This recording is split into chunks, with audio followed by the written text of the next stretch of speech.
प्रणाम देवी और सज्जनों, स्वागत है आप सभी का आपके अपने फाइनेंस 44 में। हाल में पड़ी गर्मी और उससे इस्तेमाल हुए एसी, पंखे और कूलर के कारण जो बिजली बिल आया है वो हमें याद ही होंगे। इसीलिए हम इस वीडियो में पावर सेक्टर के दो महत्वपूर्ण कंपनी और उनके शेयर के बारे में विस्तार से जानेंगे। इस आधुनिक दुनिया में अर्थव्यवस्था के विकास के लिए बिजली बहुत महत्वपूर्ण है, क्योंकि बिजली किसी देश के बुनियादी ढांचे का सबसे महत्वपूर्ण घटक या फिर एक इम्पोर्टेंट चीज है। इसीलिए यह हर देश की सरकार की जिम्मेदारी है कि वह सभी को सस्ती और निर्बाध बिजली आपूर्ति सुनिश्चित करे। फिर भी अभी हमारे देश में गर्मी के समय में बिजली की कमी का सामना करना पड़ा था, जिसके परिणाम स्वरूप अन्य देशों की तुलना में प्रति व्यक्ति खपत हमारे यहाँ कम है। उदाहरण के लिए भारत तीसरा सबसे बड़ा उपभोक्ता और दूसरा बिजली का सबसे बड़ा उत्पादक है। हालांकि हमारे यहाँ प्रति व्यक्ति खपत वैश्विक औसत के 1/3 से भी कम है।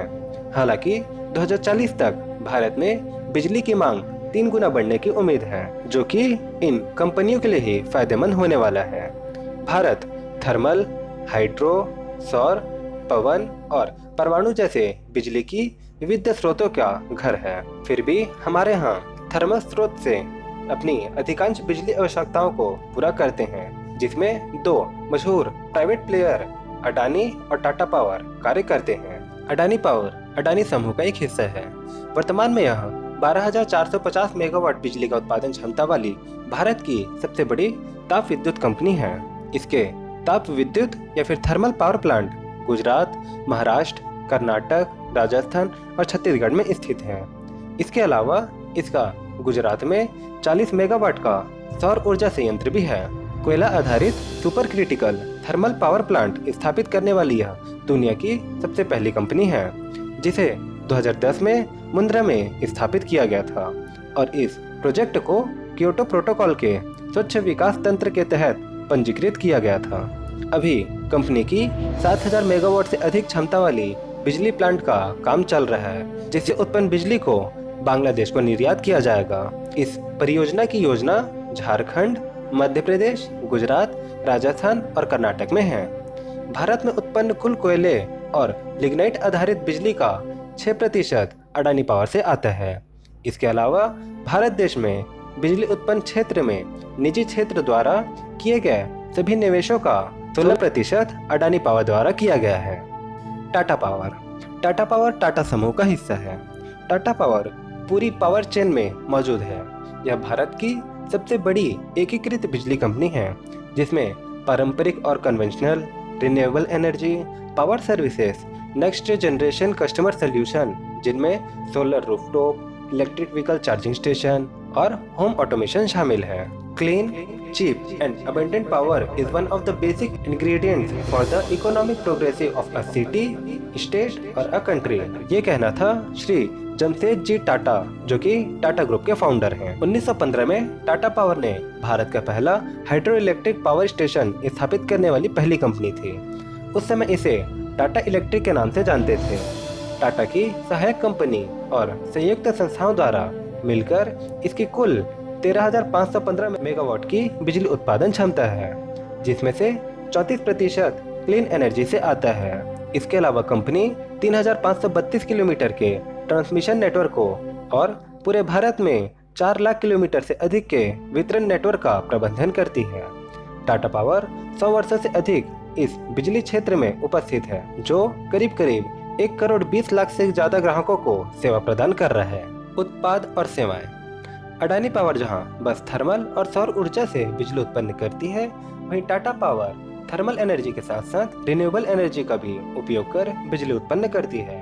इसके अलावा बिजली ट्रांसमिट और वितरण के साथ साथ इनके ट्रेडिंग भी टाटा पावर करती है। चाइनीज कोरोना वायरस का प्रभाव। बिजली उत्पादन कंपनियों पर इसका कम असर पड़ा, क्योंकि ये आवश्यक सेवा है। हालांकि कार्यस्थलों या फिर ऑफिसेस में बिजली की मांग में गिरावट आई है, लेकिन घरों में बिजली की मांग बढ़ गई थी, क्योंकि लॉकडाउन में सब घर पे थे। और फिर जैसे ही अर्थव्यवस्था खुली, बिजली की मांग बढ़ी। कुछ लोगों ने कार्यालयों में काम करना शुरू कर दिया, जबकि अन्य ने घर से काम करना जारी रखा। महामारी के कारण दोनों कंपनियों के राजस्व में गिरावट आई है। भविष्य की संभावनाएं। जैसे कि मैंने पहले बताया, भारत बिजली का तीसरा सबसे बड़ा उपभोक्ता है।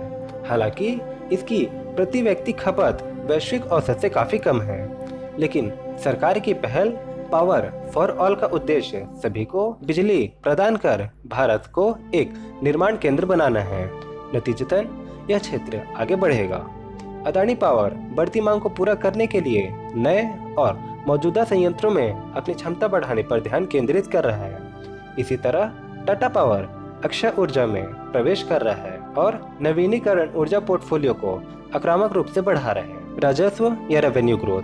अडानी पावर और टाटा पावर दोनों के राजस्व में बढ़ोतरी का रुझान है। अडानी पावर का कुल राजस्व पिछले 3 वर्षों में 6.3% और पिछले 5 वर्षों में 6.5% की चक्रवृद्धि वार्षिक वृद्धि दर CAGR से बढ़ रहा है। वहीं दूसरी ओर टाटा पावर का कुल राजस्व पिछले 3 वर्षों में 13.1% की CAGR और पिछले 5 वर्षों में 9.2% की दर से बढ़ा है। दूसरे शब्दों में कहें तो यह अडानी पावर की तुलना में काफी तेज गति से बढ़ा है। भारत में बिजली की कम पहुंच के बावजूद शीर्ष निजी कंपनियों ने अपने राजस्व में मजबूत वृद्धि नहीं देखी। यह मुख्य रूप से आर्थिक विकास और मंदी का कारण था। 2018 से 2020 तक अडानी पावर की प्रॉफिटेबिलिटी नेगेटिव थी। हालांकि कंपनी ने मुनाफे में भारी वृद्धि दर्ज की है। पिछले 2 वर्षों में टाटा की तुलना में इसका मुनाफा काफी अधिक था। फिलहाल इसके मुनाफे में बढ़ोतरी का रुझान दिख रहा है। अडानी पावर का मुनाफा 2021 से पहले उसके कर्ज पर ब्याज खर्च के कारण नकारात्मक था। हालांकि पिछले 2 वर्षों में आयातित कोयले की कम लागत के कारण इसका शुद्ध लाभ बढ़ा है। दूसरी ओर टाटा पावर पिछले 5 वर्षों से मुनाफे में रही है। हालांकि इसके मुनाफे में गिरावट का रुख दिख रहा है। टाटा पावर के EPC व्यवसाय के मजबूत प्रदर्शन और ऋण चुकौती के कारण कम ब्याज लागत ने कंपनी को सकारात्मक शुद्ध मार्जिन बनाए रखने में मदद की है। टाटा पावर का शुद्ध मार्जिन 2018 में 3.93% से गिरकर 2022 में 0.49% हो गया है, लेकिन यह अभी सकारात्मक बना हुआ है। टाटा पावर की तुलना में अडानी पावर की राजस्व वृद्धि अधिक है, जो बेहतर परिचालन क्षमता का संकेत देती है। इसने अपने ग्राहकों के साथ दीर्घकालिक बिजली खरीद समझौते किए हैं, इसीलिए आर्थिक मंदी के दौरान यह ज्यादा प्रभावित नहीं हुआ। अडानी पावर पर करीब 37,871.32 करोड़ का लंबी अवधि का कर्ज है। वहीं टाटा पावर की कुल उधारी 32,729 करोड़ की है। और अब चलिए अडानी पावर का फंडामेंटल देखते हैं। जब मैं ये वीडियो बना रहा हूँ तो 1,12,912 करोड़ का है। वहीं इसका जो करेंट मार्केट प्राइस है वो 293 रुपए का है। कंपनी का पिछले 1 साल का जो सेल्स है वो 37,711 करोड़ का था और इसी के अगेंस्ट इनका नेट प्रॉफिट 4,912 करोड़ का था। इसका स्टॉक PE 22.8 है। वहीं इसका ROE 370% का है और ROCE 20.7% का है। कंपनी के ऊपर जो डेट है 48,744 करोड़ का है, जो इन्होंने अपने लास्ट फाइनेंशियल में शो किया था। और इसी के अगेंस्ट में इनके पास कैश देखें तो 2,365 करोड़ का इनके पास कैश है। कंपनी का सेल्स ग्रोथ देखते हैं तो पिछले 1 साल में कंपनी 6% से बढ़ी है। वहीं पिछले 3 साल में 5% और पिछले 5 साल में 4% से इनका सेल्स ग्रोथ बढ़ा है। इसी के अगेंस्ट में इनका प्रॉफिट ग्रोथ देखें, पिछले 1 साल में 287% से ये बढ़ा है। वहीं पिछले 3 साल में 93% और पिछले 5 साल में 34% से इसका प्रॉफिट ग्रोथ बढ़ा है। कंपनी का कंपाउंडेड एनुअल ग्रोथ देखें तो पिछले 1 साल में 174%, पिछले 3 साल में 66% और पिछले 5 साल में 58% से इनका CAGR बढ़ रहा है। ROE देखें तो पिछले 1 साल में 370% से इनका ROE बढ़ा है। 3 साल और 5 साल का पास नहीं दी, इसलिए मैंने इसे ब्लैंक रखा है। ROCE देखते हैं तो कंपनी का पिछले 1 साल का ROCE 20.7% से बढ़ा है, पिछले 3 साल में 14.4% से और पिछले 5 साल में 11.8% से इनका ROCE बढ़ रहा है। होल्डिंग्स देखते हैं तो इसमें प्रोमोटर का 74.97% का होल्डिंग्स है।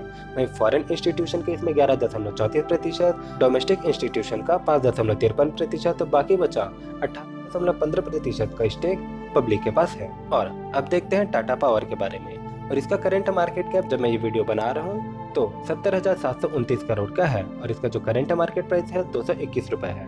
कंपनी का पिछले 1 साल का जो सेल्स है 42,816 करोड़ का है। वहीं इसी के अगेंस्ट में इनका जो नेट प्रॉफिट है 1,741 करोड़ का रहा। स्टॉक का PE 38.8 है। वहीं ROE 8.42%, वहीं ROCE 9.30% का है। कंपनी के ऊपर डेट है 51,195 करोड़ का और इसी के अगेंस्ट में इनके पास जो कैश है वो 6,641 करोड़ का है। कंपनी के पिछले 1 साल का जो सेल्स ग्रोथ है वो 31% से बढ़ा है और पिछले 3 साल में 13% और पिछले 5 साल में 9% से बढ़ा है। इसी के अगेंस्ट में इनका जो प्रॉफिट ग्रोथ है वो पिछले 1 साल में 57% और पिछले 3 साल में 104% और पिछले 5 साल में 9% से बढ़ा है। CAGR देखते हैं तो पिछले 1 साल में 78%, पिछले 3 साल में 48% और पिछले 5 साल में 22% से इनका CAGR बढ़ रहा है। ROE देखते हैं तो पिछले 1 साल में 8% और पिछले 3 साल में 6% तो पिछले 5 साल में 4% से इनका ROE बढ़ा है। और ROCE पिछले 1 साल में 9.30% तो पिछले 3 साल में 8.47%, पिछले 5 साल में 75% से इनका ROCE बढ़ रहा है। होल्डिंग्स देखते हैं तो प्रमोटर का इसमें 46.86% का स्टेक है, वहीं फॉरेन इंस्टीट्यूशन के इसमें 10.82, वहीं डोमेस्टिक इंस्टीट्यूशन का 15.89% का, गवर्नमेंट के इसमें 0.32% का स्टेक है और बाकी बचा 26.12% होल्डिंग जो है वो पब्लिक के पास है। तो ये थी दोस्तों जानकारी देश की 2 सबसे बड़ी पावर सेक्टर से जुड़ी कंपनियों के बारे में। और इसी से रिलेटेड हमने एक और वीडियो बनाया है दोस्तों जो कि पावर सेक्टर के ऊपर ही बेस्ड है, जिसमें हमने देश की 4 सबसे बड़ी कंपनियों के बारे में बात की है और साथ ही कुछ बहुत ही इंपॉर्टेंट इन्फॉर्मेशन उसी वीडियो में शेयर की है, जिसे आप वीडियो के एंड स्क्रीन पे या फिर चैनल को विजिट करके देख सकते हैं। और अंत में यही कहूंगा दोस्तों कि वीडियो अच्छा लगा हो तो लाइक करिएगा, जिससे कि YouTube के एल्गोरिदम को पता चले कि ये वीडियो अच्छा है और दूसरे लोगों को भी रिकमेंड करेगा। और अपने उन दोस्तों के साथ इस वीडियो को जरूर शेयर करिएगा जो कि पावर सेक्टर में निवेश करना चाहते हैं या फिर अगर जानकारी भी लेना चाहते हैं, क्योंकि बिना जानकारी के निवेश करना खतरा हो सकता है। खतरा ही नहीं, बहुत ज्यादा ही खतरा हो सकता है। इसीलिए अपने दोस्तों के साथ इस वीडियो को जरूर शेयर करिएगा और अंत में चैनल को जरूर सब्सक्राइब करिएगा दोस्तों, और अपने दोस्तों से भी करवाइएगा, जिससे कि उन्हें ऐसी आने वाली वीडियो के बारे में जानकारी मिल सके। और हम मिलते हैं आपसे ऐसे ही किसी जानकारीपूर्ण वीडियो में, तब तक के लिए प्रणाम।